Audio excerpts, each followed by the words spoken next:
My name is Ali Alvi. I grew up in the Washington, D.C. area, moved to New York, and for the last 4 years, I've been living in Medellin, Colombia. I own a business that I've owned since I was in New York. When I moved to Colombia, I was able to transfer that and work remotely from there. And the reason I moved to Colombia is about 5 years prior to moving to Colombia, I went there on a dental trip, and I went to a masjid to pray. And there I found a gentleman that was speaking, well, I guess very anti-Shia. And I realized that that's what they were teaching about Shia Islam in Colombia.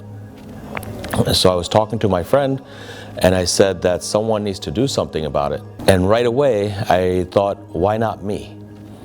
So after COVID, I decided to pick up and move everything to Colombia and start the first Shia center in Medellin, Colombia. We started with about 4 or 5 Shia people in a city of 3 million. And now I think we have about 25 to 30 people that attend regularly to our center. A lot of them converted from being Christian to Shia, and some converted from being Sunni to Shia.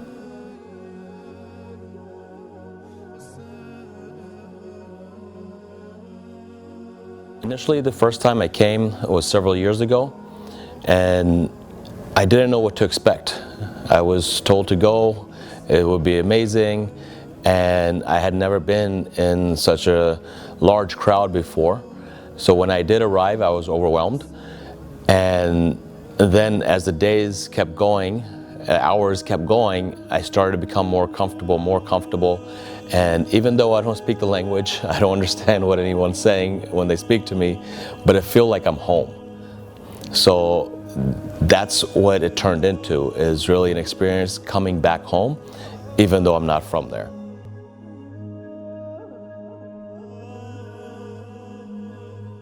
One image that remains in my head is of people walking, even if they have one leg, even if they have no shoes, or someone is pushing them in a cart. Whether they're old or young, it doesn't matter. You see all sorts of people on the walk heading one direction. As a matter of fact, last year when I was here, I think it was 2 o'clock or 3 o'clock at night, and we stopped to take a water break. And as I looked on the street, all the people were walking continuously. And I thought to myself, why have you left the comfort of your home, the comfort of your bed, and decided to come to such a hot place with over 20-something million people? For what?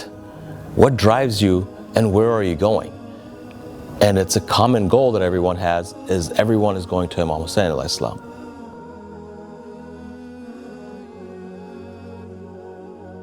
When coming here on the walk, you have so many people, they might push you by mistake, but you don't push them back. You learn to be patient. Things don't always go the way you want to go, but you learn to be patient. And there's so much love for one another that if you accidentally bump into someone, they'll grab you and say, I'm sorry. But not in the same way as it's happening somewhere else in the world, because they may push you or grab you or touch you and like continue going. But here it's just a different feeling. For me, it's a renewal of faith, a renewal of allegiance to Imam Hussein and his mission. Because on that day of Ashura, when he stood here in these plains of Kerbela and said, who is there to help me in my mission? No one was there, because everyone was already martyred. But for me, because I wasn't there that day, I think I need to continue in his mission today. And coming here, for me, is just basically so coming here, for me, it's basically a renewal of my allegiance to Imam Hussein alayhi salam. I would recommend to be prepared for anything. I would recommend to be patient again, and bring what you need, but also remember that there are a lot of things on the walk that are provided for you, like massages, washing your clothes, if you need internet service or making a phone call, or you need to get your shoes fixed, anything you can think of, it's provided for you. But come with love, come with the expectation of meeting many people from around the world.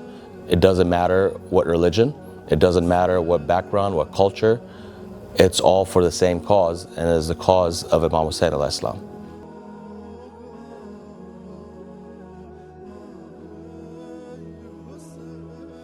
I think innately human nature, we want peace and justice.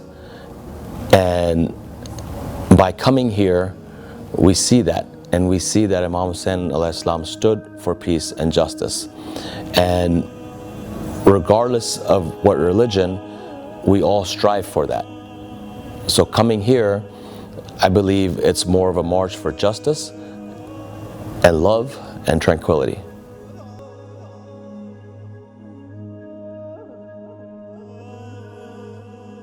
I think the main thing, again, I'll mention is love.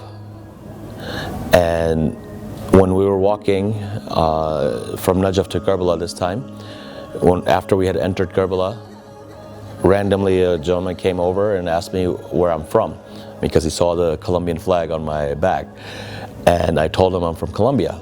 And he said, welcome to Iraq, welcome here. Is this your first time? I said, no. And then he walks away. And then within 5 seconds, he walks right back. He says, do you need anything from me? Do you have a place to stay? You're welcome to come and stay in my house. How do you go to a stranger just like that and offer a place to stay when you've never met him before? So that love that we feel when we come here is, in a way, I think, the love coming from God through the Prophet, peace be upon him, through the Imams to us. When I've described Arbein to non-Muslims through the experience, I don't base it on religion. I base it on humanity. I base it on love. I base it on what the cause is. And again, the cause being wanting justice, standing up against tyrants, standing up against oppression. So that's a common human element, I think, that brings us all together and would allow all religions and cultures to come here.